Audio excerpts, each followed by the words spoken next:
and of character.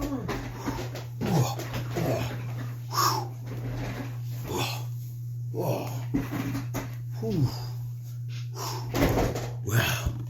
what a beautiful morning, Bobcats. It's I, Captain Cress.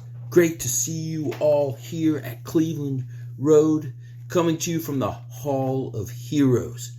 That's right. Good to see you are all involved in starting some initiative around our school. Great to see how you're all taking initiative. We're keeping an eye out on you. Of course, remember, our core essentials are ROAR. Roar! Roar essentials. Respect. Others before self. Always growing and responsibility. Speaking of always growing, Bobcats, it's part of my attempt at always growing. I've been doing some research on animals that eat squash. Yes, our squash is turned up missing in our Hall of Heroes vegetable garden. I've come up with some disturbing facts, a theory, perhaps, a hypothesis. I don't want to believe it, but I fear the evidence is mounting. What evidence, you ask, Bobcats? Well, here it is. Roarbot, roll that beautiful squash footage. Here we are, Bobcats, in the Hall of Heroes, Hero Vegetable Garden, almost completely demolished. Not a squash in sight. There are some squash flowers in there, but no squash.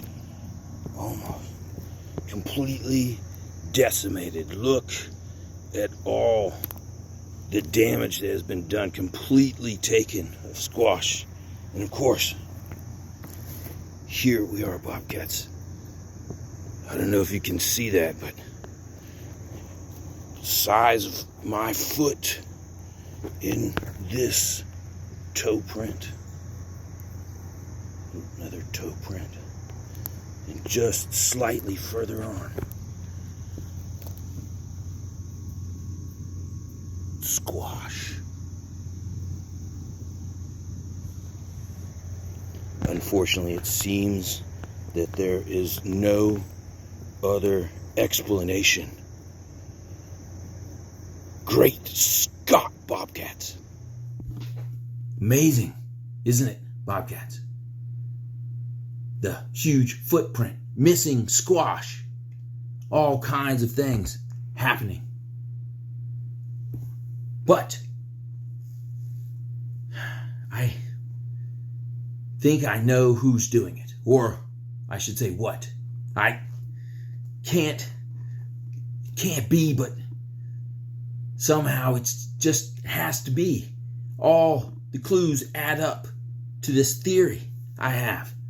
I found this excerpt while I was researching in the Bogart Library. Apparently, it is from an upstanding citizen from a long time ago of West Athens. I think it's a diary of some kind from a gentleman by the name of Opie Cunningham. From his musings, I've been able to cobble together a theory, that's right, of who our strange squash thief might be. It says here, let's see if I can get the book here. Yes, it says, bookmark some spots. It says, a long time ago, back when Bogart was mostly trees, not many people ever ventured out this way, you see, because horses and buggies and stuff. But Bogart was just a huge forest, deep and dark, where things that wanted to be left alone could be, well, left alone. Deep in the woods, there lived a creature. It was big and hairy, with upturned tusks like a great teeth of a granddaddy boar, and it was tall, too. Why, most of the time, it spent walking around on two legs, just like you and I do. Well, mostly like you and I do, because there ain't no way you've got feet the size of this creature. The size 13 shoe might just be about the size of its pinky toe. As big as this animal was, it didn't hurt anyone. Even those big old teeth it had, it didn't use for hurting anything. As a matter of fact, this here creature did not even eat meat, it says. It ate the wild squash you find in the deep woods. That's right, Bobcats, it was a squashivore, or some of you might call it a squashitarian. But like I said, it was big and hairy and scary. But thankfully, it wasn't mean. Or I should say it didn't start off mean. A long time ago, but not so long ago that your grandpappy don't remember hearing about it. This soda pop company from somewhere up North Carolina ways, Pepsi Cola, decided it wanted to build a factory. Why anyone would ever drink a Pepsi, I have no idea. But that's neither here nor there. You see, when they came down to build their factory, they brought a bunch of machines to clear the land. That's right. To clear the land. They cleared the forest where our before mentioned creature that was not so scary, where he lived. And of course, you probably guessed when they cleared the land with their metal machines, they destroyed the last patch of wild squash in all the United States. I imagine that you can imagine what happened next, Bobcats. Without any wild squash to eat, our squashivore's friend became hangrier and hangrier until he got downright, says here, ornery.